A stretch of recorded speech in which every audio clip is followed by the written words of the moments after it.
And we will now have Lukáš Kovanda, the chief economist, who is interested in cryptocurrency. He will speak about the generation inflation, and he will also speak about how to find our way in this world, in the new phenomena, and how to invest. The floor is yours. Děkuji moc za slovo, Thank you děkuji for za having pozvání me. na Thank tuto you konferenci. to have Doufám, invited že me to to the téma conference. I bude hope that aktuální a že nakonec my presentation will be topical and that it will provide some practical za mnou právě information as well. Přichází spousta lidí. There are so many people who come up to me nowadays, people who've never invested and who ask me what to do with the money so as not to see it eaten away by the inflation. Really, the inflation rate in this year is a generation inflation. What does it mean? It means that the drop of the purchase power of our real income is so strong as we've not experienced since the 90s. So people who are younger than 45 do not know in their adult life such depreciation of money, of currency as we are heading for this year. The reasons are clear. It is the pandemic, and it now is associated with the war inflation. So this is quite clear, no need to explain it any further. So let us focus on how to prevent inflation and how to protect our savings. I will be very concrete. I will be speaking not about impressions but about figures as they were generated in a study which is one of the most downloaded studies giving advice as to how to be protected against inflation. If you're interested, I can send a link. There is a link. These are the contacts. It's my email address and my Twitter account. So you can use these contacts. And I even have a reference. I have a link to the study on my Twitter account. So the study was written by academic economists and real-life economists, which is very precious if you have both of them. And it covers 100 years of various periods, and it covers several economies, the United States, Western Europe, and Japan. So it is time-proven.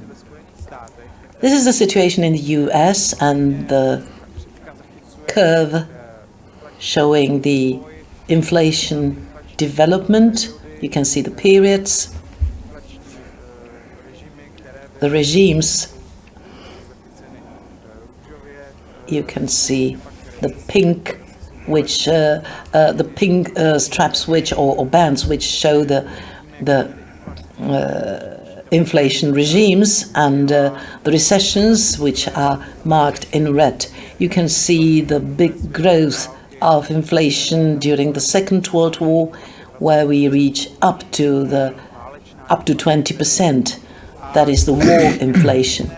And we also see a sharp growth of inflation during the petrol shocks in the 70s. Then you can see a fairly long period which lasted until this year, where, if seen through the perspective of trends, the inflation was rather dropping. Obviously, there was the pandemic, there were some first pandemic signals.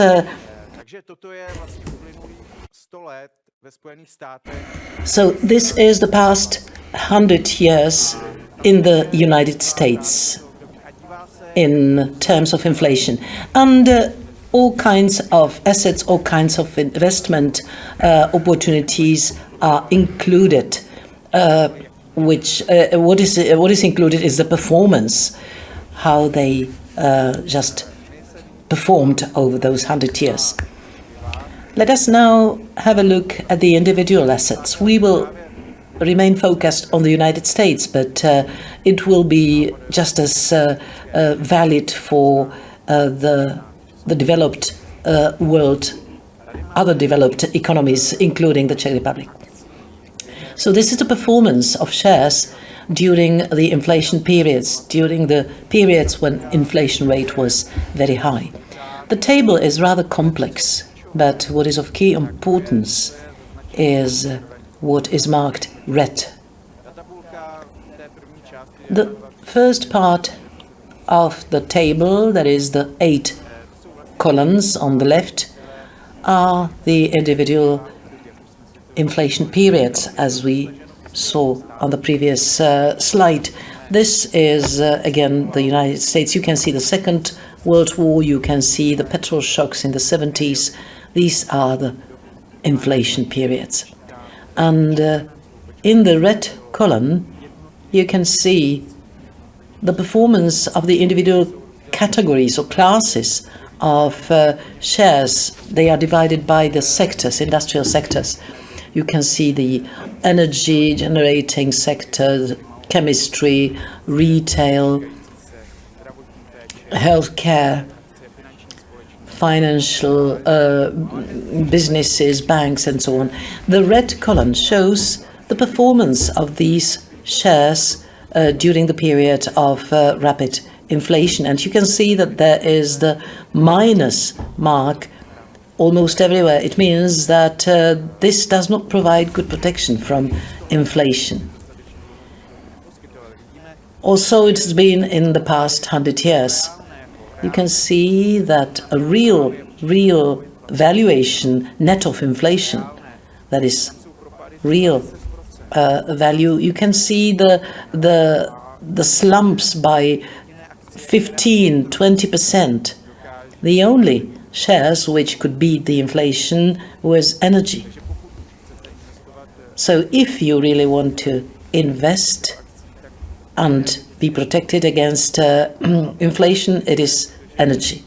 Why energy? Because, as you will see later, energy sector is the closest to raw materials, and raw materials is the only thing which is successful in periods, during the periods of inflation. That's the historical experience. But even the energies only have the performance of 1%, so they just barely cover the inflation. But you can see that the shares of ČEZ, which is the biggest energy generator in the Czech Republic, so there you will preserve your savings, but you can't really expect any valuation. So all the other investments have a negative performance. In the non-inflation period that's marked green, the shares are okay.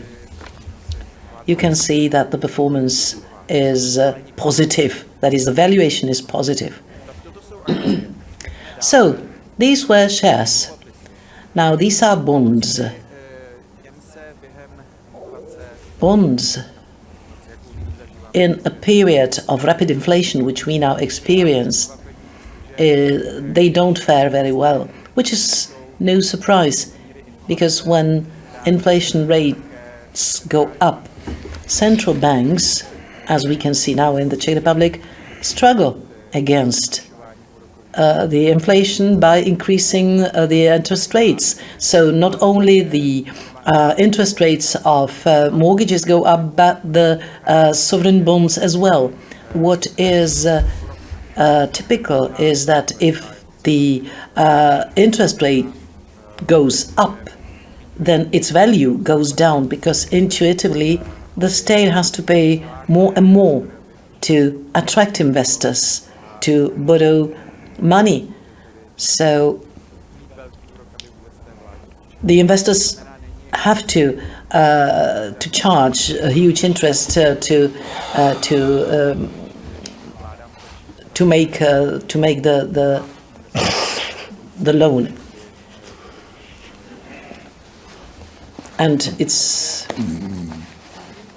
so with the exception, and this is the last line, that's 2%, and that's TIPS, that is bonds which are protected from inflation.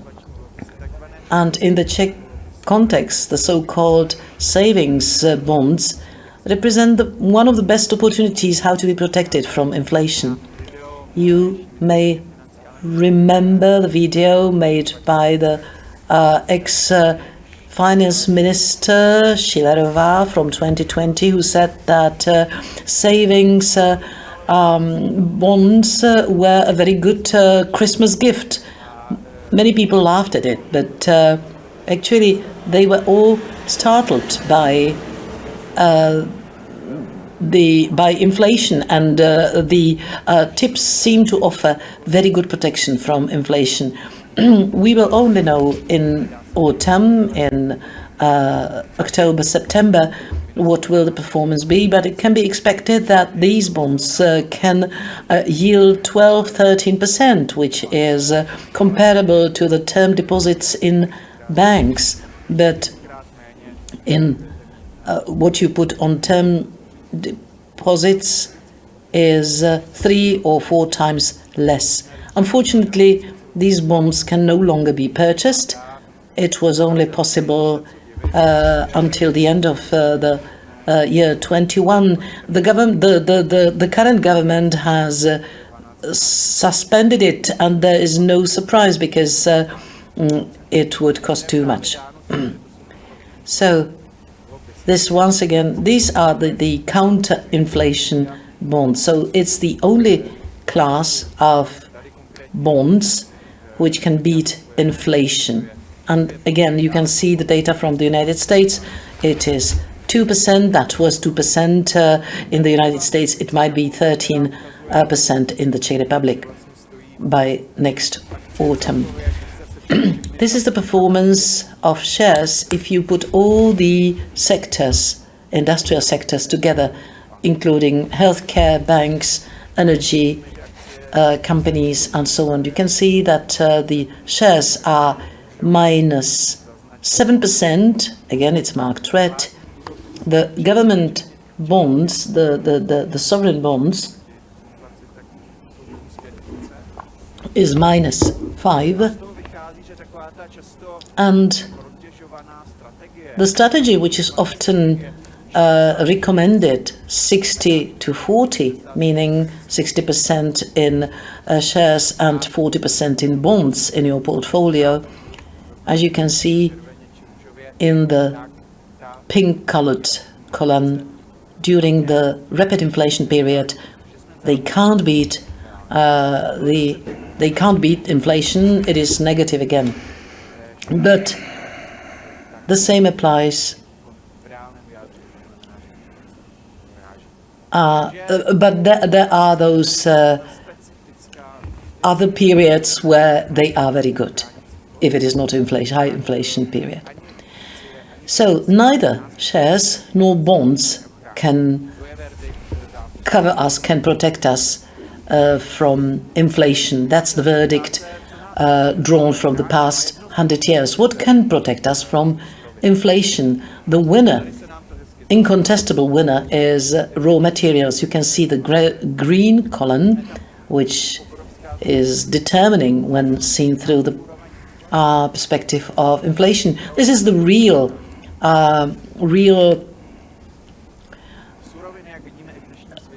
performance net of inflation. We may wonder why it is so. Because inflation is the primary generator of inflation. This is the case nowadays when the raw materials are increasingly expensive and they generate the inflation. However, in normal times, which in the real return shows that they are negative. The margin drops and the performance per share is lower. So unlike all other sectors are negative in the inflation period, the only exception being the raw materials. You can see precious metals, energies, 41%, silver, 12%. But there are also agricultural commodities which are in positive figures. So the best choice would be raw materials.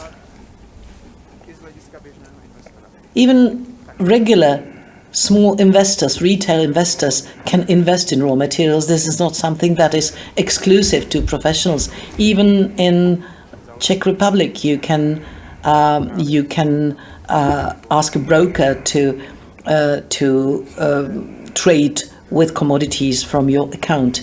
You need not hold them physically. You need not buy a barrel of petrol and keep it in your garage. There are term contracts which are used for this trading, and what you hold is just papers. There is also a possibility of investing directly in the commodities, in raw materials. In the Czech Republic, and not only there, the investments in physical gold or silver are the most widely spread. You buy the ingots, and the performance of gold nowadays 13%, so it's really a good hedging against inflation. The same applies to silver, that the performance is slightly worse, it's just 12%. And it stands no comparison to energies, because 41% is beyond any competition, and we can see it in real life. Using the term contracts for investing in petrol can only pay off. But it can also be nickel, aluminium. These are metals which are heavily extracted in Russia. That is why now there is a panic on the markets with these metals, so you can earn good money on that. But you really need to get some education before you decide to invest in such commodities. You really have to be interested in that. You have to find out about that. People tend to neglect it. People tend to neglect raw materials as such. They prefer buying shares, investing in papers. But it's a mistake, as we can see it now, because at least a part of the portfolio should be put in raw materials and term contracts on raw materials. I was speaking about property, about immovable assets. That pays off historically. The historical experience of developed economies show that they don't really beat inflation if it is the rapid inflation, but it is not a bad investment either. You can see the pale pink column showing -2%, which means that the loss is not fully covered, but it does protect slightly or fairly well our savings, better than most bonds and shares.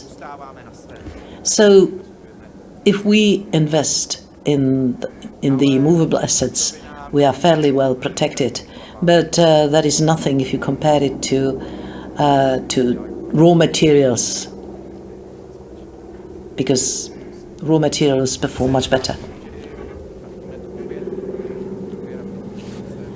In periods of rapid inflation, energy prices, building material prices, immovables grow in prices, and the purchasing power of people grows weaker because people have to spend money on everyday's life. They also have to carry the load, the burden of interest rates. This increases the costs of mortgages, so people's interest in immovable assets is going down. That is why it is not a miraculous protection against inflation either. What may be surprising is that alternative investments may be a fair hedging against inflation. There are 3 of them, and I will tell you why we call them alternative. It is art, that is paintings or whatever. You can see the 7% yield. Wine, archive wine, plus 5%, and postage stamps. It is 9%, along with gold and silver. Stamps seem to be the best placement. Alternative investments, it may be expertise, expert knowledge in a sector. It's not that you buy a book of stamps. Probably it costs you more time than investing into property.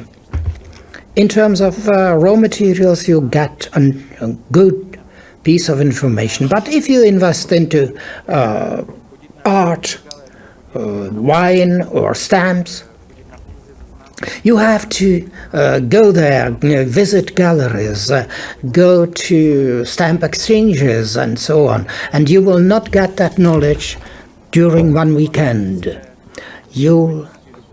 If you buy shares, even in raw materials, it's quite different from this alternative investing.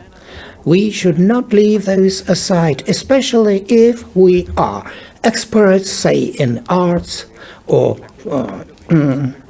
stamp collecting. We can use our hobby in getting money, in getting income. If we have no relation to wine, we are non-drinkers, so if we are not interested in post stamps, probably it is no worth investing into it. There is no sort of passion put into it, which is needed in these alternative sectors. And of course, very often people put their money nowadays on cryptocurrencies. Crypto sometimes are termed as new gold, new insurance against inflation. But it used to be around within the previous 90 years. We have been having crypto for 13 years only. It's a very short time chain to be evaluated. We do not know by now. It's only you get some impressions, but I don't want to speak of impressions. So let me tell you about my own view, but it's not based on a long period. You should invest into cryptocurrencies, but only part of your portfolio, only a few percent of your portfolio. One of the biggest risks at present in investing is not to be invested into cryptocurrencies. Bitcoin, to my opinion,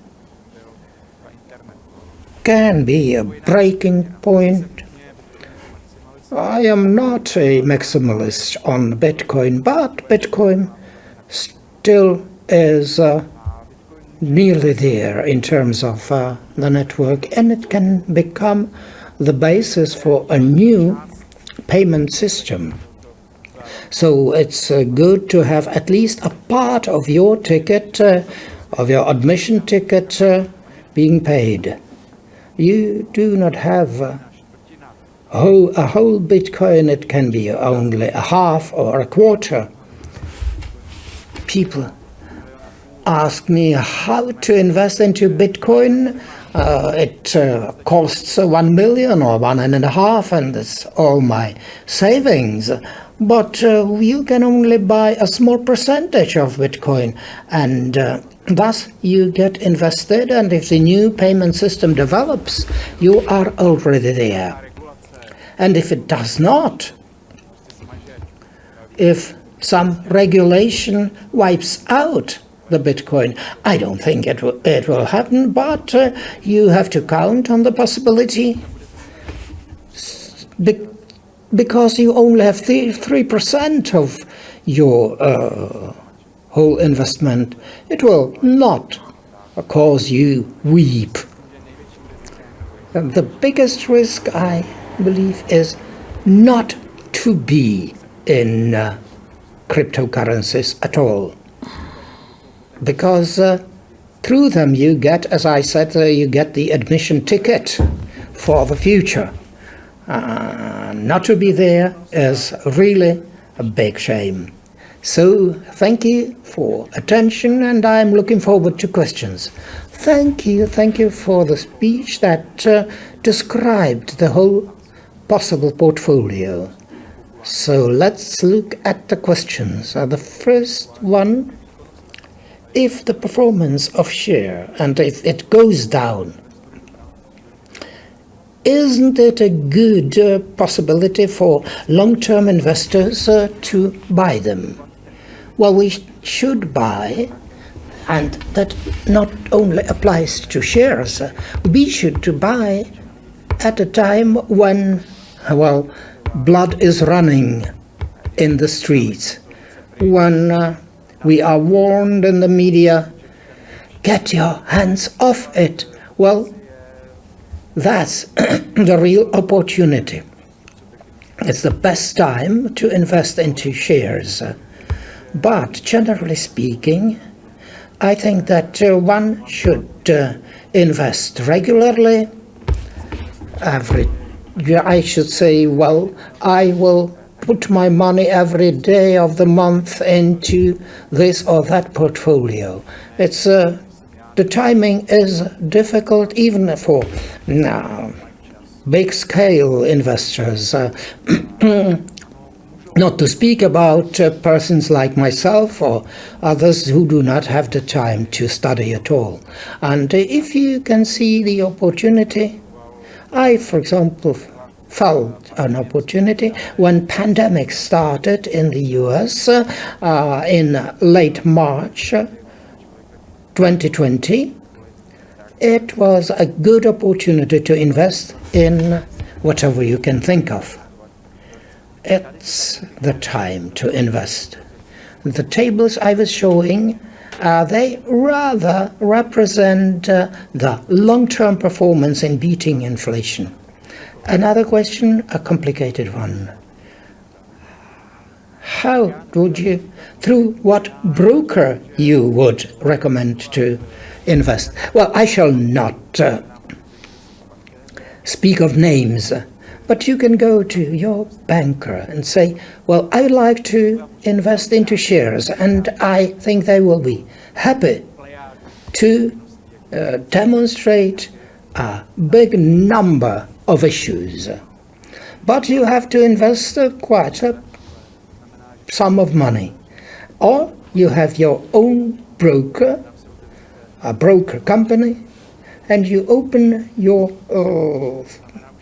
account there. You do not have a fund manager, but you yourself invest. You make the decisions. It takes more of your time. But again, it's cheaper than to pay for a fund manager. There are people who are interested by the raw materials. One of the viewers said, what, in specific terms, how would you recommend to invest? Well, probably you cannot give the precise answer. Well, there are two ways. We can do it personally, such as silver or gold, as I mentioned. But again, I would only put a small percentage, as in a Bitcoin.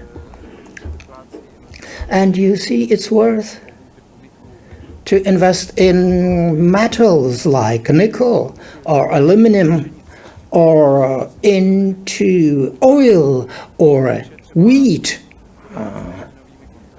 And you have to use term contracts.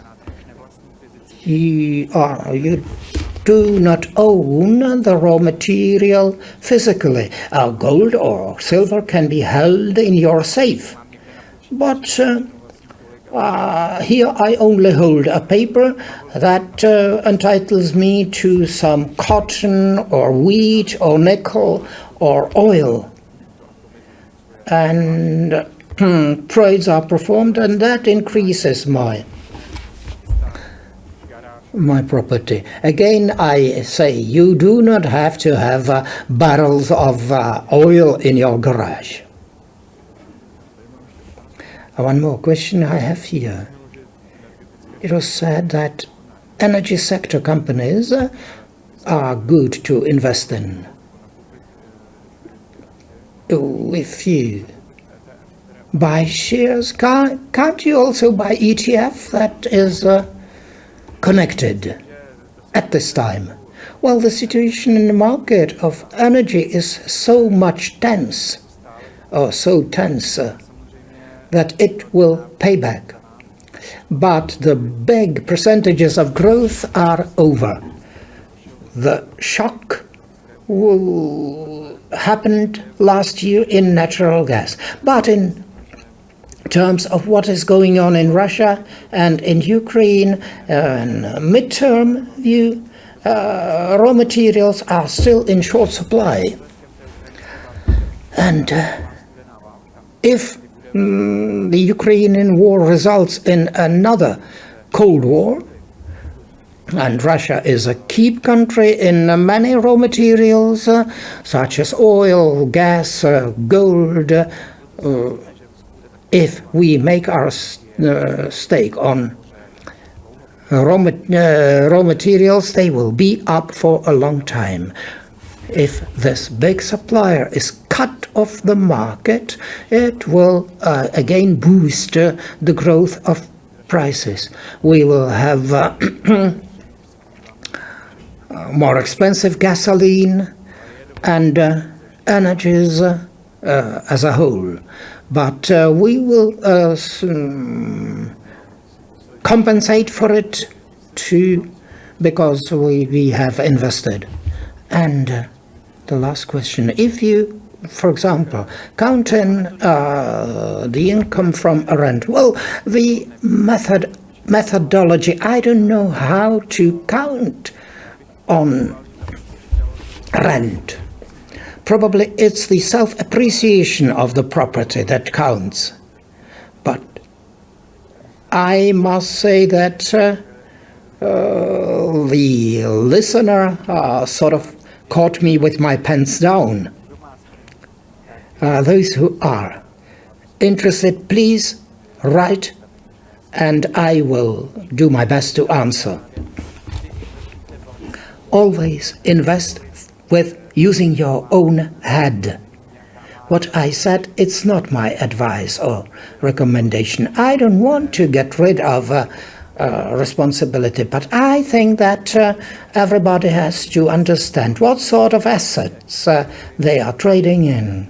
And the study that we were quoting is rather a piece of a jigsaw puzzle. Not that it holds all the wisdom for the whole future. No.